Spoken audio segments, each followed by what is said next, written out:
Terima kasih atas kepercayaan warga DKI Jakarta yang telah mempercayai 25 anggota PDI Perjuangan untuk menjadi perwakilannya di Kebon Sirih.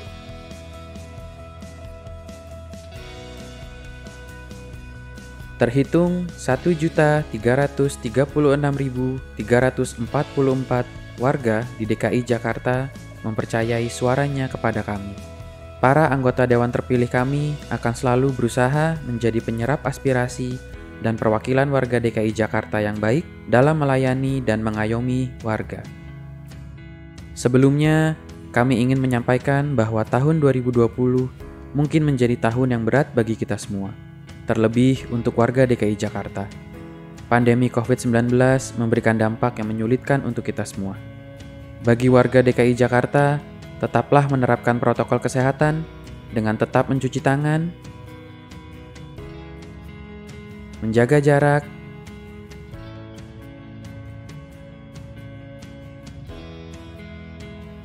dan terus menggunakan masker. Semoga pandemi ini lekas berlalu dan Jakarta mampu bangkit dan menjadi lebih kuat dari sebelumnya. Dalam laporan fraksi PDI Perjuangan kepada warga DKI Jakarta tahun 2020 ini, kami ingin menyampaikan apa pencapaian dan kegiatan yang telah kami perjuangkan untuk kepentingan warga DKI Jakarta. Selama tahun 2020, anggota Dewan kami telah melaksanakan reses atau kegiatan turun dan menemui warga untuk menyerap aspirasi mereka. Sebanyak 1.200 titik di DKI Jakarta telah anggota Dewan kami datangi dalam menjalankan kegiatan reses.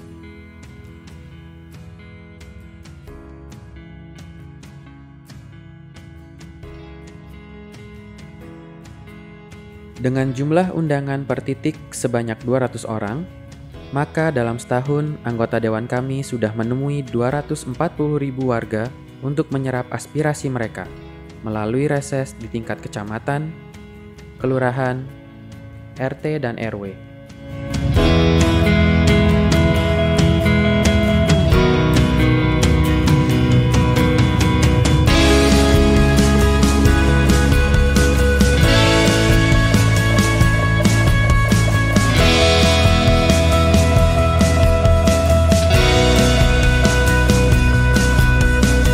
Warga dapat berinteraksi langsung dengan anggota Dewan dari fraksi PDI Perjuangan melalui dialog dalam rangka menyerap aspirasinya. Para anggota Dewan wajib menyerap, menampung, dan menindaklanjuti aspirasi konstituen dan pengaduan warga, guna memberikan pertanggungjawaban moral dan politis kepada konstituen di daerah pemilihan, sebagai perwujudan perwakilan rakyat dalam pemerintahan.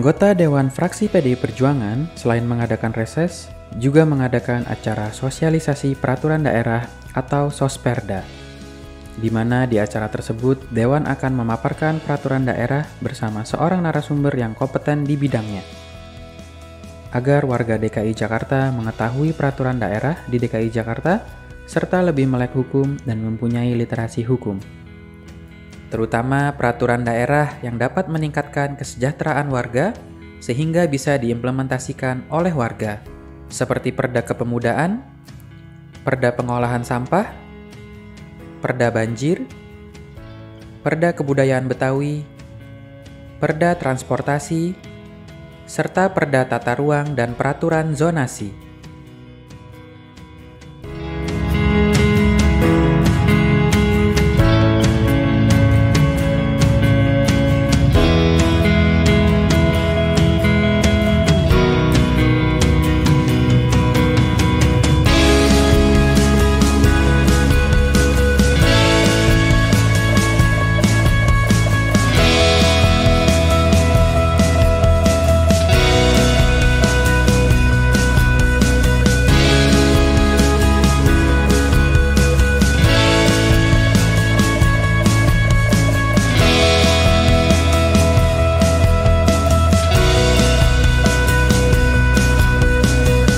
Anggota dewan kami juga memastikan bahwa akan menyampaikan aspirasi-aspirasi dari warga dalam tiap rapat komisi agar permasalahan dapat langsung teratasi. Ada beberapa pencapaian fraksi PD Perjuangan yang menjadi catatan khusus tiap komisinya. Anggota dewan kami di Komisi A pada awal pandemi COVID-19 mendorong agar APBD perubahan tahun anggaran 2020 harus lebih cepat dicairkan, karena sebagian besar uang yang ada harus dialokasikan untuk penanganan COVID-19 di bidang kesehatan dan bantuan untuk warga yang ekonominya terdampak. Ditambah, peningkatan jumlah penduduk miskin di DKI Jakarta sebelum pandemi COVID-19 saja pada tahun 2019 mencapai angka 1,11%. Selain itu, anggota dewan kami juga memperjuangkan para pekerja honorer di pemerintah Provinsi DKI Jakarta agar juga mendapatkan tunjangan hari raya. Karena mereka juga terjun langsung dalam penanganan pembagian bantuan sosial bagi warga. Setelah rapat yang intens antara anggota Dewan Komisi A fraksi PDI Perjuangan bersama Badan Kepegawaian Daerah, akhirnya menghasilkan diterbitkannya Instruksi Sekretaris Daerah nomor 110/2020 dan pada akhirnya seluruh pekerja honorer di pemerintah Provinsi DKI Jakarta dapat menerima tunjangan hari raya. Anggota Dewan Fraksi PDI Perjuangan di Komisi A selalu memperjuangkan agar fasilitas internet merata di seluruh wilayah DKI Jakarta, agar manfaat positif internet dapat dirasakan seluruh lapisan warga. Anggota Dewan Fraksi PDI Perjuangan di Komisi B memperjuangkan percepatan peningkatan potensi pariwisata di Kepulauan Seribu yang sangat potensial. Karena berdasarkan data yang kami terima, banyak warga DKI Jakarta ketika akhir pekan lebih memilih berlibur ke daerah lain dibandingkan memilih destinasi lokal di DKI Jakarta seperti Kepulauan Seribu. Anggota dewan kami di Komisi B memperjuangkan pelatihan yang diberikan melalui Pusat Pelatihan Kerja Daerah, Dinas Tenaga Kerja dan Transmigrasi DKI Jakarta. Pelatihan kerja ini menjembatani antara pencari kerja dengan dunia kerja atau usaha. Juga mampu meningkatkan kompetensi angkatan kerja agar ada link and match dengan perusahaan. Pusat Pelatihan Kerja Daerah diharapkan dapat memberikan kontribusi besar untuk mengentaskan pengangguran di ibu kota. Anggota dewan kami di Komisi B juga memperjuangkan peningkatan pelatihan UMKM dan koperasi di tengah warga, agar dapat membantu warga yang terdampak PHK dan angkatan baru yang belum bekerja di saat pandemi. Terakhir, anggota dewan kami di Komisi B juga selalu mengawal perkembangan proyek LRT Jakarta sesuai dengan Perpres nomor 55 tahun 2018 terkait rencana induk transportasi Jabodetabek tahun 2018-2029 tertuang penugasan Pemprov DKI untuk pembangunan LRT. Anggota Dewan Fraksi PDI Perjuangan di Komisi C mengusulkan pemotongan pembayaran PBB P2 dengan harapan terkait pandemi COVID-19, warga dapat membayar pajak dengan keringanan waktu tertentu. Agar pemasukan hasil pajak pendapatan asli daerah DKI Jakarta melalui pembayaran PBB P2 tetap tercapai sesuai target. Anggota Dewan kami di Komisi C juga mendukung kenaikan pajak air tanah di DKI Jakarta karena isu lingkungan yang sangat vital. Penurunan muka air tanah di Jakarta yang sangat cepat, perlu dilakukan kebijakan yang dapat meminimalisir masalah tersebut. Salah satunya yakni menaikkan pajak air tanah di DKI Jakarta. Terakhir, anggota dewan kami di Komisi C juga mendesak agar pendataan aset daerah di DKI Jakarta lebih terkomputerisasi dengan baik, mengingat perkembangan era digital. Anggota Dewan Fraksi PDI Perjuangan di Komisi D menyadari warga rumah susun sewa sederhana di Jakarta kesulitan untuk membayar biaya sewa rusun karena berhentinya aktivitas ekonomi selama pelaksanaan pembatasan sosial berskala besar di DKI Jakarta.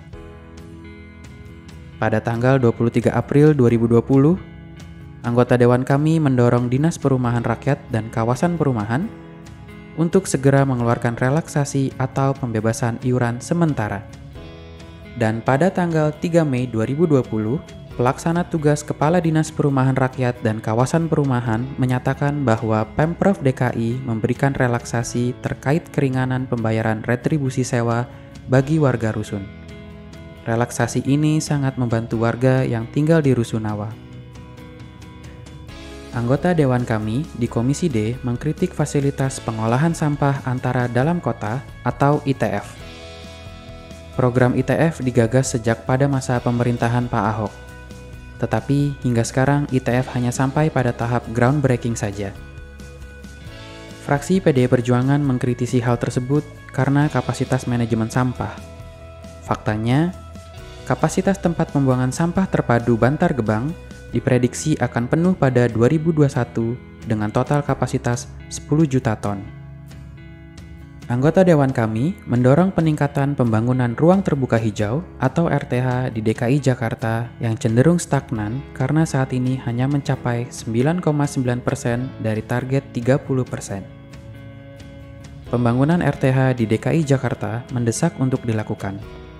Hal ini menjadi ironis karena target Pemprov DKI Jakarta akan membangun 23 hektar RTH setiap tahun sampai saat ini belum tercapai. Dan anggota Dewan kami juga mendorong percepatan target rumah DP 0 rupiah. Saat ini jumlah unit yang sudah dibangun baru 780 unit, masih jauh dari target sebanyak 232.214 unit hunian dalam jangka 5 tahun. Target tersebut tertuang dalam Peraturan Daerah Nomor 1 Tahun 2018 tentang Rencana Pembangunan Jangka Menengah Daerah DKI Jakarta tahun 2017-2022. Karena berdasarkan survei penduduk antar sensus memproyeksikan jumlah penduduk DKI Jakarta pada 2020 bertambah 72.000 orang.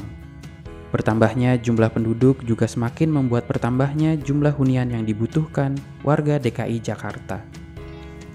Anggota Dewan Fraksi PDI Perjuangan di Komisi E menilai bahwa perlu selalu diingatkan kepada para orang tua terkait vaksinasi dan imunisasi anak untuk harus tetap dilakukan, karena sangat penting bagi tumbuh kembang anak.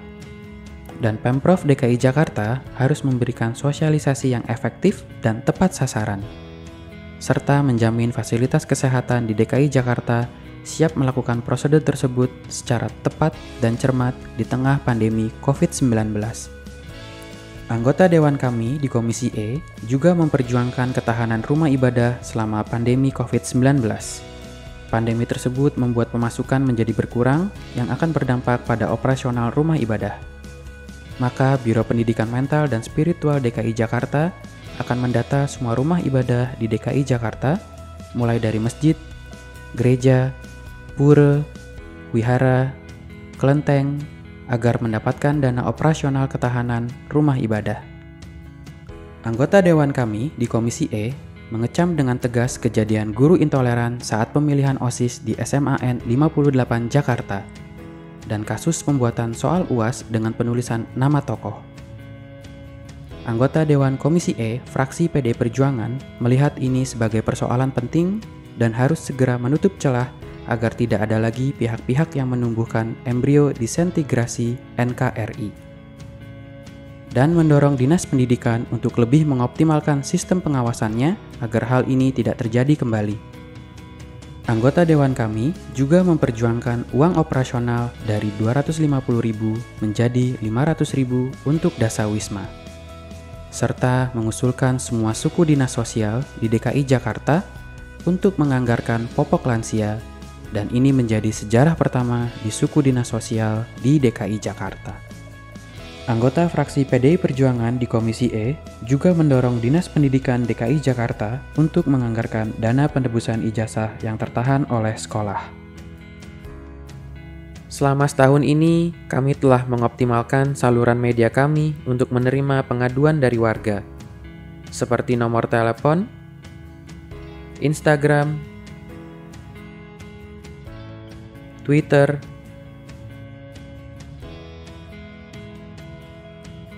dan Facebook. Di tahun ini juga kami telah menerima 27.459 pengaduan dari warga, baik dari yang bersifat pribadi, organisasi, maupun komunitas. Pengaduan tersebut kami terima melalui instansi fraksi partai, individu dewan, maupun timnya. Terima kasih untuk Pak Pantas Nenggolan. Terima kasih atas bantuannya, atas pembuatan KJP untuk anak saya Devina. Dan kami hanya bisa mengucapkan terima kasih sedalam-dalamnya. Terima kasih. Kecamatan dengan gratis sama sekali tanpa biaya seperak pun. Sekali lagi saya ucapkan terima kasih kepada Tuhan Yesus. Sekarang lingkungan saya sudah bersih rapi dan tidak banjir lagi. Terima kasih Pak Padepotan atas tindak lanjutnya. Semoga Bapak selalu menjadi anggota DPR, mewakili kami dan yang lainnya. Terima kasih. Dr. Gibet, atas angkatnya sudah saya terima. Warga Greenfield memiliki kehidupan lebih baik, memiliki fasilitas lebih baik, dan juga semoga bisa bebas banjir. Terima kasih sekali lagi buat Bu Ima, luar biasa, top untuk Anda. Atas nama warga RT 19 RW 03 Ulu Jami menyampaikan ucapan terima kasih yang sebesar-besarnya khususnya kepada Bapak Gembong Warsono terkait masalah suksesnya jalan ini. Terima kasih. Terima kasih buat Ibu Ongyeni yang udah ngasih kita bantuan. Kita buka kios cupang atas bantuan Ibu Ongyeni. Terima kasih kembali lagi kami sampaikan kepada Bunda Yuke. Semoga apa yang sudah diberikan oleh Bunda Yuke ini bermanfaat untuk warga Karang Taruna Kelurahan Ciganjur khususnya dan umumnya untuk masyarakat Kelurahan Ciganjur. Saya berterima kasih kepada Bapak Syarial yang telah membantu saya saat saya di Opnam sampai biaya pendidikan saya. Sangat terima kasih banget sama Ibu Dewan, yaitu Haja Cinta Mega yang membantu warga sekitar sini, di sekitar Cengkareng Barat, yaitu Tegal Alur, yang udah terrealisasi PAM-nya dan berjalan dengan baik. Mengucapkan terima kasih kepada Bapak Juni Simanjuntak sebagai kader PDIP yang telah bersusah payah memperjuangkan infrastruktur di lingkungan Gerindra Klarden. Terima kasih banyak atas bantuan dari Pak Ken sehingga Arista bisa masuk sekolah di SMA Muhammadiyah 11. Terima kasih atas sertifikat yang kami terima adalah bantuan dari Bapak Insinyur Syaham yang memperjuangkan sertifikat yang kami terima saat ini. Terima kasih kepada Bapak Stephen Setiabudi Musa atas pemberian kursi roda ini. Dengan kursi roda ini saya bisa berobat menggunakan kursi roda ini. Terima kasih banyak Pak Stephen. Terima kasih Ibu Herlina yang telah memberikan bantuan Pak kain dapat kepada Digabal untuk warga PT Jaya RW 01 yang terkena gempa. Terima kasih Bu Tina atas pemberian kursi rodanya, semoga bermanfaat bagi saya. Terima kasih pada dari DPRD, fraksi PDI Perjuangan, DKI Jakarta. Terima kasih banyak sudah membantu saya. Beras-beras kayak saya selama setahun nggak keluar. Saya lapar pagi, alhamdulillah keluar. 25 anggota Dewan DPRD DKI Jakarta, fraksi PDI Perjuangan, akan selalu solid bergerak demi kepentingan warga DKI Jakarta dan menjunjung tinggi nilai gotong royong dengan warga untuk DKI Jakarta yang lebih baik lagi. Merdeka!